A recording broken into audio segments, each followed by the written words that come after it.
Everyone, কেমন আছো তোমরা সবাই? আশা করছি সকলেই খুব ভালো আছো। নতুন বছরের দিনগুলো তোমাদের কেমন কাটছে? আমার তো আগের মতোই কাটছে। এই বছর যা জাঁকিয়ে ঠান্ডা পড়েছে, এই ঠান্ডা যে কবে কমবে কে জানে। সে যাই হোক, আজকে আমি আমার ভিডিওতে আমার দিনের কিছুটা সময় তোমাদের সঙ্গে শেয়ার করে নিচ্ছি। জানো তো, ব্লগিং করার ইচ্ছা অনেক দিনই ছিল, কোনোদিন শুরু করতে পারিনি। তবে শেষমেশ সাহস করে একটা চ্যানেল খুলেই ফেলেছি এবং সাহস করে ভিডিও করতে শুরু করেছি। জানি না তোমাদের কেমন লাগবে, কিন্তু যদি আমার ভিডিওগুলো ভালো লাগে অবশ্যই কিন্তু চ্যানেলটাকে সাবস্ক্রাইব করবে।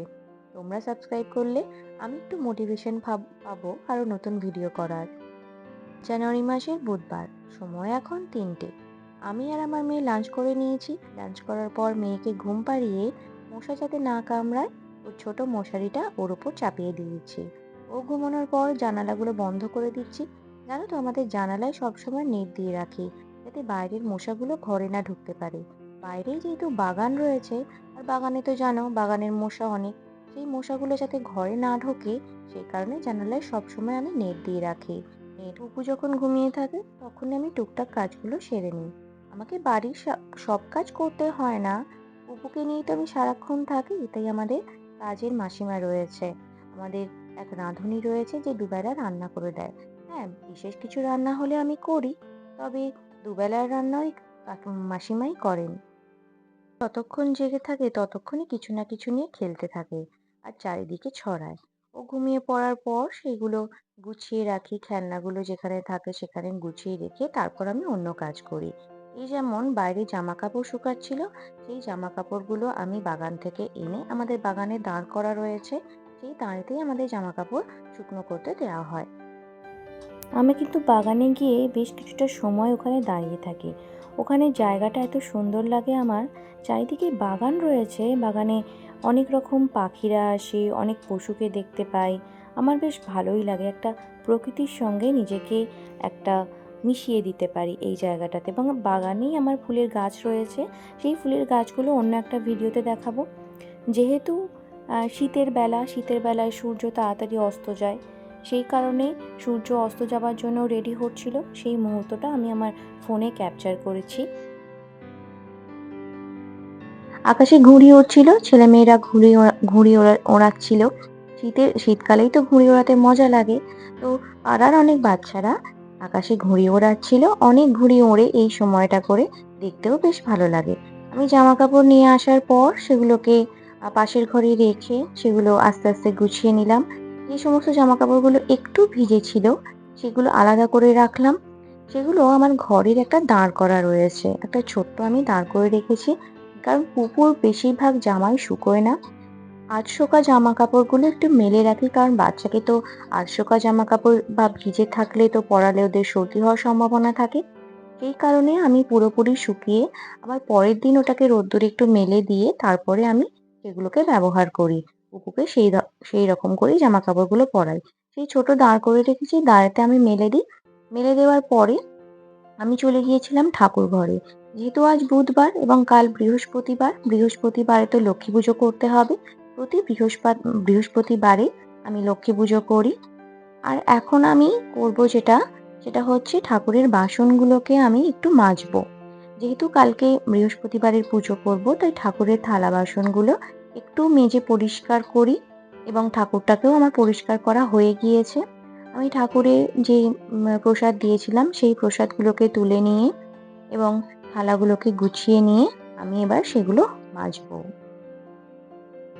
এটা আমার ঠাকুর ঘর। ঠাকুর ঘরটা তোমরা দেখতেই পাচ্ছ। আমার গোপাল বসে রয়েছে, পাশে রয়েছে হনুমানজি, পাশে রয়েছে শ্রী জগন্নাথ মহাপ্রভু, পাশে রয়েছে মা দুর্গা। আমার ঠাকুর ঘরটা তোমাদের কেমন লাগলো অবশ্যই কিন্তু কমেন্ট বক্সে জানাবে। আমার ঠাকুর ঘরে বেশিরভাগ সমস্ত ঠাকুরই ছবির ঠাকুর, কোনোটাই পটের ঠাকুর বা মূর্তি ঠাকুর নেই। আমি ছবিতেই লক্ষ্মী পুজো করি। লক্ষ্মীর ঘট রয়েছে, সেই ঘট আমি প্রতি বৃহস্পতিবার আবার নতুন করে আমশাখা দিয়ে সিঁদুর লাগিয়ে আমি ঘট স্থাপন করি। ঠাকুরের বাসনগুলো মাজার জন্য আমি একটা জিনিস ব্যবহার করি, সেটা হচ্ছে পীতাম্বরী গুঁড়ো পাউডার।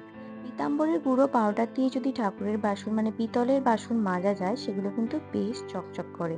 আমি এটা অনেক দিন থেকেই ব্যবহার করি এবং মাজতেও মানে বেশি ঘষার প্রয়োজন হয় না, একটু ঘষলেই বাসনগুলো বেশ চকচকে হয়ে যায়। তোমরা দেখতেই পাচ্ছ যে বাসনটার আগে কিরকম ছিল, এখন কিরকম বাসনটা বেশ চকচকে হয়ে গিয়েছে। এই বাসনটাকে আমি মাজবো, দেখো, দেখো কি সুন্দর চকচকে হয়ে যাবে। তো বাসনগুলো মাজার পর সেগুলোকে ভালো করে ধুয়ে নিলাম। ধুয়ে নেওয়ার পর সেগুলো আমি আবার ঠাকুর ঘরে নিয়ে গিয়ে উপর করে রেখেছিলাম, যাতে জলটা বেশ ভালো করে শুকিয়ে যায়। ঠাকুরের বাসনগুলো শুকনো করতে দিয়ে আমি তারপর নিজের কাজে চলে গিয়েছিলাম ঘরে। ঘরে গিয়ে আমার বেশ কিছু কাজ ছিল। কি কাজ তোমাদের আমি বলছি। আমার একটা ইউটিউব চ্যানেল রয়েছে, যেখানে আমি এডুকেশনাল ভিডিও দিই। মানে আমার যে সাবজেক্ট রয়েছে সেই সাবজেক্ট আমি পড়াই, এবং সেটা একটা মনিটাইজ চ্যানেল। সেখান থেকে আমার আর্নিং আসে। তো সেখানেই আমি বেশিরভাগ কাজ করি। ব্লগিংটা আমি নতুন শুরু করেছি। আমার যে এডুকেশনাল চ্যানেলটা রয়েছে সেটায় বেশ কিছুটা সাবস্ক্রাইবার রয়েছে। তো সেই চ্যানেলটাই আমার সচরাচর আমি মানে আমার সেখানেই ইনকামটা বেশি আসে। তো এটা ব্লগিংটা আমি শুরু করেছি একদম নিজের ইচ্ছা, এবং ইচ্ছা পূরণ না করতে, মানে আমার অনেক দিনেরই ইচ্ছা ছিল করার, কিন্তু কোনোদিন করে উঠতে পারিনি, তাই সাহস করে শুরু করেছি।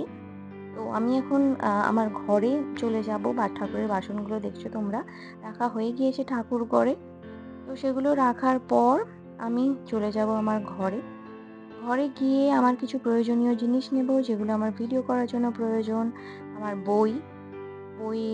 এবং আমি নিয়ে নেব স্পিকার স্পিকার এবং মাইক্রোফোন, এবং নিয়ে নেব একটা পেন, ফোনের স্ক্রিনে চালাবার পেন, এবং আমার একটা ইউজেবল পেন। তো এগুলো আমি নিয়ে আমার মানে আমার কাজ যেটা আছে সেই কাজটা করব, পিপিটি রেডি করব। যেহেতু আমি ফোনটা ব্যবহার করব আর আমি ভিডিও কন্টিনিউ করতে পারছি না, তো সবকিছু করার পর আমি যেটা করছি এখন সেটা হচ্ছে ভেসলিন হাতে মেখে নিচ্ছি। কারণ যেহেতু ঠাকুরের বাসন মেজেছি, হাতটা বেশ খসখসে হয়ে গিয়েছে, আর শীতকালে তো হাত খসখসে হলে কতটা অস্বস্তি হয় তোমরা সকলেই জানো।